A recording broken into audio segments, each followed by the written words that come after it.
Hello and welcome to a weekly wave translation. My name is Anka, and what I like to do on weekends is to tune in and see if I can translate the energetic wave that is coming up, because I like to move with the energy and not against it so much anymore. And so I invite you to take this as inspiration. Maybe it serves kind of like a puzzle piece in your own understanding. And that's kind of how it goes right now. A puzzle piece from here, a puzzle piece from there, and the mural is becoming clearer and clearer as we go. So the energy this time around was so clear and was so present. It was immediate. And I was almost tempted to not draw cards because I felt the clarity was so right there. But I still drew cards because it is so much more fun. And of course, the first card that came up was the Fool. The energy felt exactly like that. Like we are on a new cycle. The first 6 months almost served as a redefinition of who we are, an alignment, coming into an alignment, shedding everything that is not in alignment, or a lot. Okay. There's been a lot of shedding, a lot of redefinition of morality, of belief systems, of desires, of who we want to be, who do we prefer to be, in what environment we prefer to move about, things like that. And if that was sort of like a goal, even if it was on a subconscious level, it was a pedestal that we worked towards. Now it feels like we are standing on that pedestal and all that achievement is below us. And we are starting to move into this next half of 2024, right?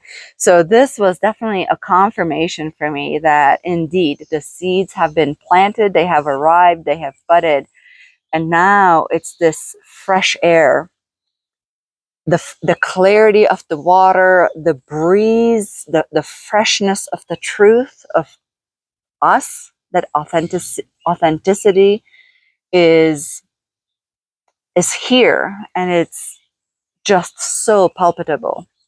That's for me this card right here. Very interesting. I really just wanted 3 cards, but attached to the Death card was the Queen of Swords, right? And to me, it was clarifying it. So the Death card reminds me of another message that I got a couple of days ago. I was working out and this download just came right through.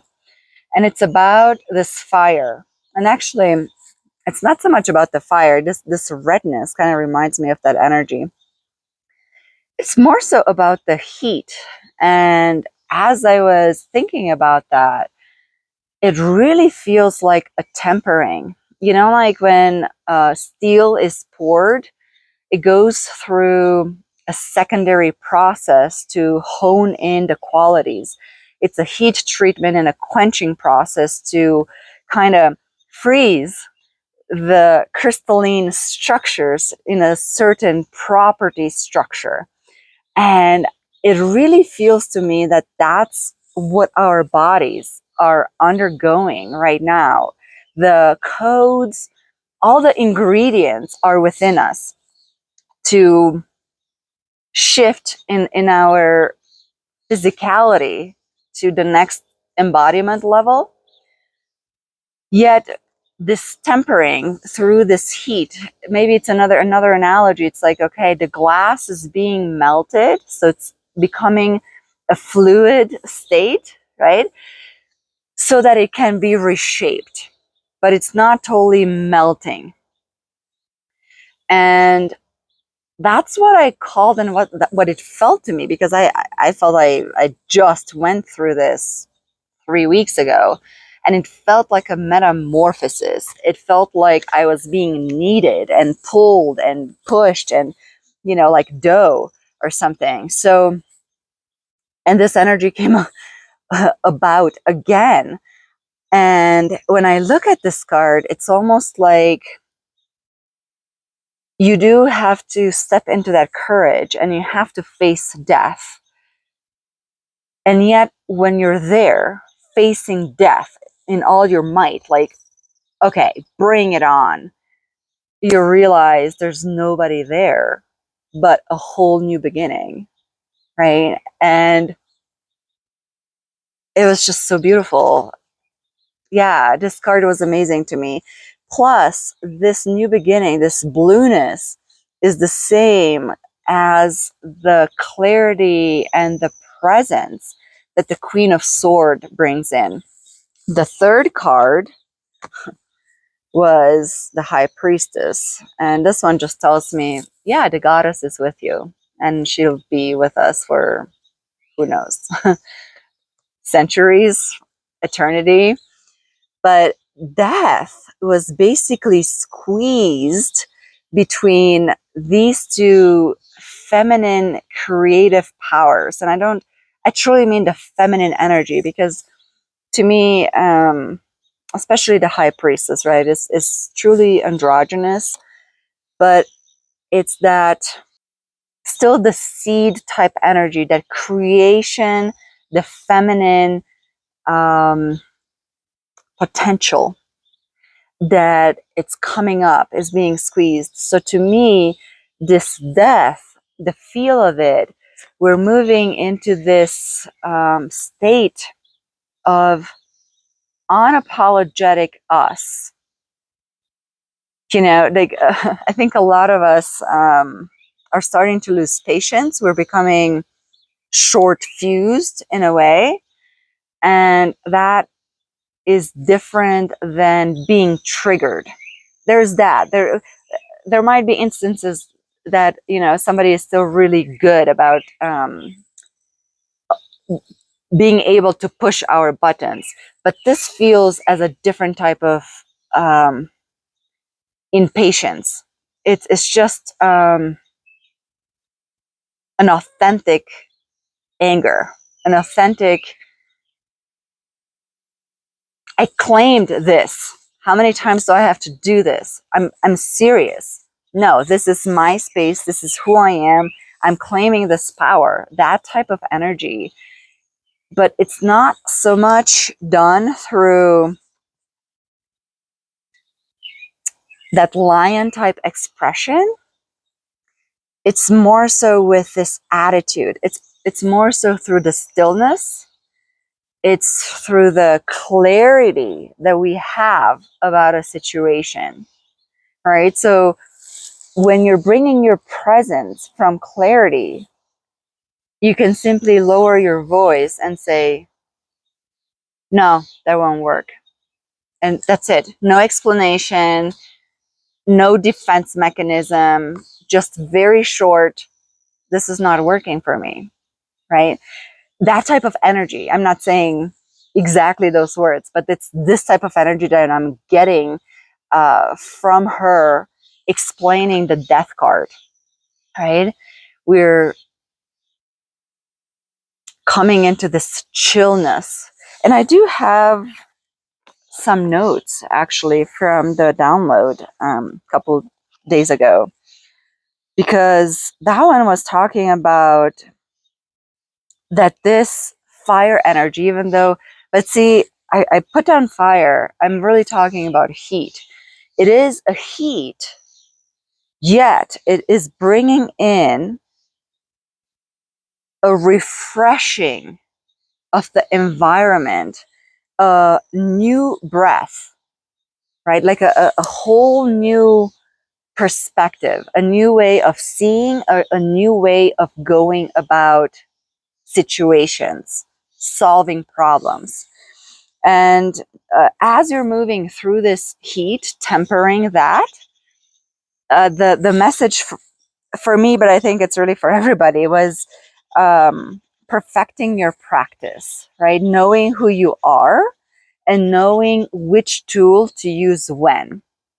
But that heat will require that practice from you, so you can create that stability pretty much daily at this point, right? So as you stabilize the heat, you're moving into this presence on a daily basis. And then the realization that we are preparing through this process to take an ownership, or coming into the spiritual maturity, right? Because we've been integrating so much duality, feminine and masculine, the darkness and the light. We have worked through those judgments, or the lack of judgments, I should say, in many things that we had to endure or have been presented to us. And now I feel like we're ready for more responsibility, right? Through this crystalline structure that is finalizing.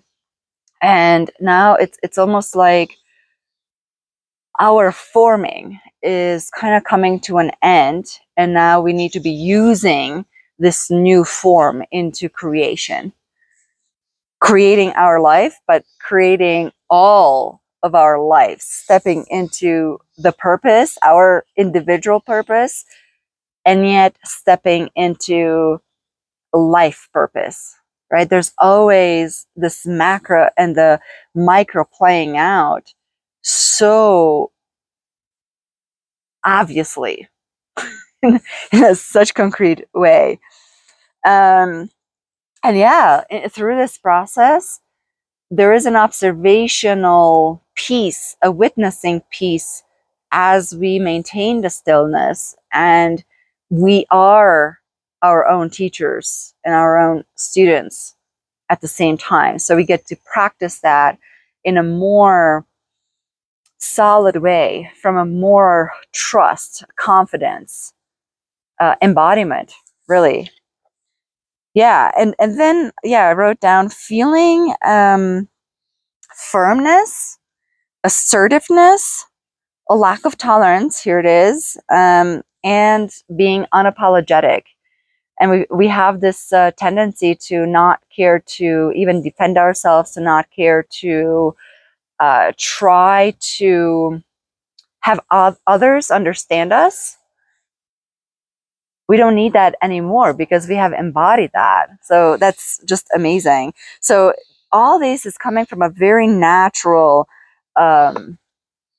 way of being. It is not forced. It is not because it's coming from embodiment. It's not even from a practiced habit. That habit is now integrated into the subconscious, and all of a sudden we get to react in a different way, right? And that reaction used to be our response. We had to think about it. We had to sleep on it. We had to practice. We had to correct ourselves. We had a lag. Now that gap is way less, and now we get to respond from authenticity. So maybe that's why that response or that reaction is different, and it's not the same as being triggered, a year ago, let's just say. And so yeah, nothing of this inside is forced. We're in a flow now. We're perfecting that flow, especially with her, right? It's almost like when you're no longer in the flow, you can't, it just doesn't feel right anymore. So you're not there for long before you come back into this channel, right? Yeah, that channel is becoming more and more present. And going back to the Fool, I kind of remembered with the Flower of Life, it kind of reminds me of the 12 petal lotus in the heart chakra, right? And we're working on the 6 petals to activate those. And I feel like that's the journey. It is to bloom and to shine those petals and to allow others to see those petals within us. I feel a lot of the work that has been done for the past 6 months has been the fear of being seen. And with this new transition, standing on that fear, standing on the work that we've done individually and collectively, now we can, the lotus is starting to blossom and allowing that to just be unapologetically there. And so I'm going to sit here with this energy a little bit longer. I invite you to do the same. And I wish you an amazing time. This is for the summer at least, if not energy that goes into the beginning of fall. So see how this settles within your space. And I'm sending you lots of love. Happy integration.